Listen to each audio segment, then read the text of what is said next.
Estamos perdidos. Leonard Ribeiro. Nós não vamos ter pessoas quebrantadas até termos pregadores quebrantados. Chorem os sacerdotes, ministros do Senhor, entre o altar e os umbrais. É incrível quando você pensa nisso, sabe? Não há nenhum jeito que você possa organizar um avivamento. Ele não precisa ser anunciado, ele não pode ser subsidiado, ele não pode ser nacionalizado, ele não pode ser denominalizado. E nós falhamos quando tentamos contar as pessoas que são moralmente boas e muito excelentes, muitas delas. Que Jesus veio ao mundo para transformar homens maus em homens bons. Ele não veio. Isso é um benefício adicional. O primeiro argumento que Deus tem com o homem não é que ele é mau, é que ele está morto nas ofensas e no pecado. E cristianismo é o único evangelho no mundo, a única mensagem no mundo onde o Deus do homem vem e habita dentro dele. Eu acho que nós precisamos nos lembrar que o cristianismo não foi servido ao mundo em um prato de prata. Cristianismo nasceu em uma sociedade sofisticada e totalitária. A igreja primitiva foi cercada de um lado com a máquina militar mais poderosa da história, o poder de Roma. Foi cercada do outro lado com o intelectualismo grego. E foi bloqueada à frente pelo monopólio que os judeus pensavam que tinham em Deus. Sabe, uma das coisas que machuca muito hoje, esse snob cristianismo, se você não tem um diploma, eu não tenho nenhum diploma. Aqueles homens que viraram o mundo de cabeça para baixo não tinham nenhuma capacidade intelectual colossal. Eles não tinham nenhum apoio financeiro, eles não tinham nenhuma posição social. Eles eram os homens mais desprezados em Jerusalém e arredores. E ainda assim eles eclodiram de alguma forma. E mais tarde foi dito que eles viraram o mundo de pernas pro ar. Eu penso pelo menos uma vez por semana, e algumas vezes uma vez por dia, o que o Dr. J.B. Phillips, que nos deu o Novo Testamento Phillips, disse dos primeiros capítulos de Atos. Essa é a igreja de Jesus Cristo, antes de se tornar obesa e sem fôlego pela prosperidade. Essa é a igreja de Jesus Cristo, antes de se tornar musculosa pela organização. Essa é a igreja de Jesus Cristo, onde eles não reuniam um grupo de intelectuais para estudar medicina psicossomática. Eles apenas curavam os enfermos. Essa é a igreja de Jesus Cristo, onde eles não recitavam orações, mas eles oravam no Espírito Santo. Há uma grande diferença. A tragédia nas nossas faculdades e seminários nesse momento é que nós transformamos homens que conhecem a palavra de Deus. Isso nunca vai transformar o mundo. A questão não é se eles conhecem a palavra de Deus. A questão é, eles conhecem o Deus da palavra? Dar uma licença para um homem pregar só porque ele tem tanta habilidade acadêmica é como dar uma carteira de motorista a um homem cego. Se ele não conhece Deus, por que ele está nesse negócio? A gente tem que decidir se esse livro, a Bíblia, é absoluto ou obsoleto. Ou ele tem a resposta para a nossa geração, ou esqueça isso.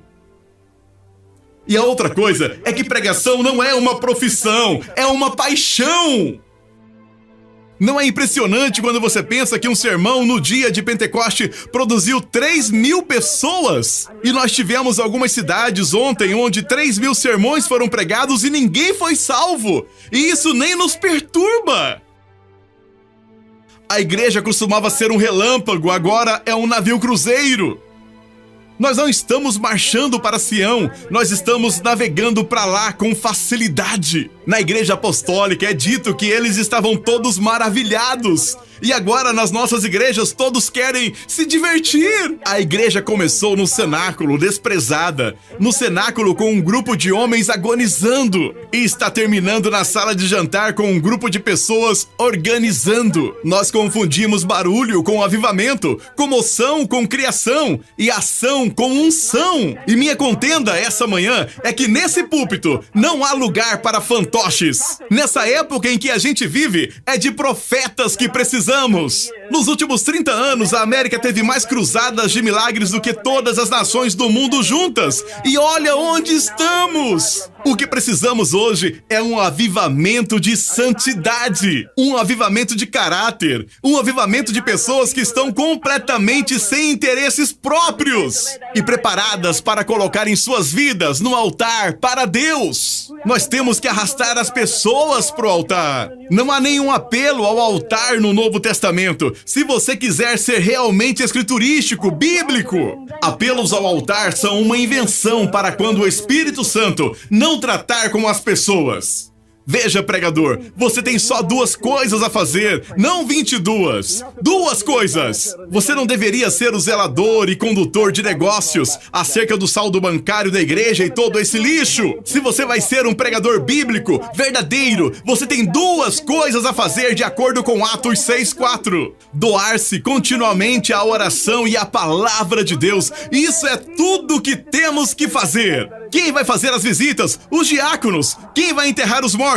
Os diáconos. A Escritura claramente diz: deixe os mortos sepultarem os mortos. Veja, nós queremos que a igreja funcione do nosso jeito. Deus abençoe os nossos planos. Deus abençoe o que fazemos. Agora estamos tentando casar o cristianismo com prosperidade, popularidade e personalidades. E isso não está funcionando. Oh, você pode pregar a doutrina da prosperidade porque isso alimenta a nossa carnalidade. Todo mundo quer. Olha, porque esses homens que pregam a prosperidade não vão para o terceiro mundo para pregar isso, onde eles precisam disso. Frequentemente nós dizemos aos jovens: olha, agora você foi salvo, leia sua Bíblia e mantenha sua oração. Você precisa manter sua vida de oração para orar. Não, não é assim, não é assim. Você precisa manter sua vida cristã em ordem para orar. Sabe, eu estou convencido disso, que pelo menos 95% das pessoas que vieram a este santuário e a qualquer outro na América ontem não vieram para encontrar-se com Deus, eles vieram para ouvir um sermão sobre Ele. Qual a última vez que você saiu do santuário na ponta dos pés e não ousou dizer uma palavra? Nosso povo não sai do degrau da porta da igreja e já diz: ei, você acha que os Cowboys vão ganhar hoje? Cara, acha que chegam às finais? É um absurdo, é besteira. A igreja tem que redescobrir 2 coisas. Uma, a majestade e santidade de Deus. E a outra, a malignidade do pecado. Oração não é a coisa mais fácil do mundo. Oração é a coisa mais difícil do mundo. Oração é a coisa mais exigente do mundo. Onde no mundo nós tivemos a ideia de que o Espírito Santo só vem às 11 da manhã no domingo e você manda ele para casa ao meio-dia. E você quer que ele volte às 7 da noite para ficar até às 8 e nós não precisamos dele até quarta-feira à noite. Isso não é nenhum segredo, é a verdade. Quando o avivamento vem, as lâmpadas não se apagam no santuário por semanas e semanas e semanas. E nós achamos que vimos de tudo porque 2 ou 3 pessoas foram curadas. Novamente, você não pode padronizar o avivamento. Eu não estou pensando em um avivamento de uma igreja. Eu estou pensando em um avivamento nacional. Só há uma esperança para a América, não uma das 2. Só uma esperança. E essa é que tenhamos uma intervenção divina na nação. Esqueça sua denominação. Esqueça seus bancos vazios. Vamos ver em primeiro lugar como Deus se aflige com o pecado das pessoas. E depois de tudo, quando você olha no Antigo Testamento, o argumento de Deus não era com os amalequitas, os heteus e todos os outros eus. O problema de Deus no Antigo Testamento era Israel. O problema de Deus no mundo hoje não é o comunismo, o mormonismo, o munismo ou outros ismos. O problema de Deus é a sua igreja hoje. Nós somos tão mundanos. E eu digo, veja Jesus, veja o diabo ali de pé. Ele não está passando o dedo em volta de um mapa. Ele está passando o dedo ao redor da igreja de Jesus Cristo. Ele diz, é a igreja de Jesus Cristo adormecida.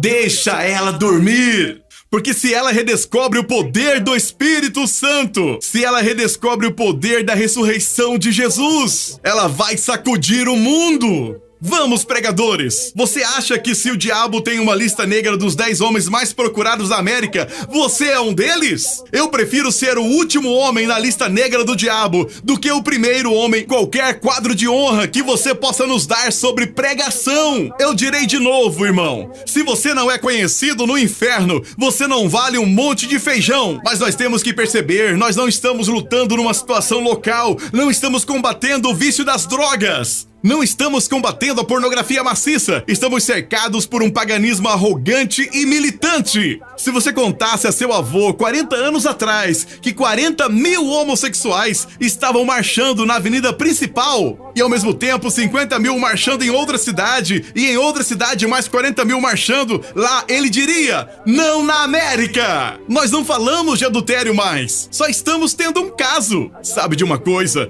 Adultério e divórcio estão tomando uma proporção assoladora, até mesmo na Igreja de Deus.